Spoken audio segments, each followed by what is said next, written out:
السلام علیکم six class, کیسے ہیں آپ لوگ بچوں؟ آج 14 دسمبر ہے اور پیر کا دن ہے۔ آج ہم اردو کا سبق انسان اس کا ماحول کی سلیس کریں گے، ٹھیک ہے؟ سب سے پہلے آپ نے ہیڈنگ دینی ہے پیراگراف کی سلیس۔ آپ لوگوں نے پورا پیراگراف نہیں لکھنا، شور اعصاب نظام کو یہاں تک لکھ کے آپ نے ڈاٹس لگانے ہیں اور آخر میں لکھنا ہے موجب ہے۔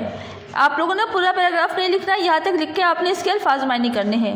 الفاظ معنی ہیں بے ہنگم آوازیں، غیر موضوع آوازیں، اعصاب پٹھے، تحمل کی قوت، برداشت کی طاقت، قوت مدافعت، دفاع کی قوت، نفسیاتی عوارض، دماغی عوارض، ٹھیک ہے؟ اس کے بعد آپ لوگوں نے سیریز کی ہیڈنگ دینی ہے اور پھر لکھنا شروع کرنا ہے۔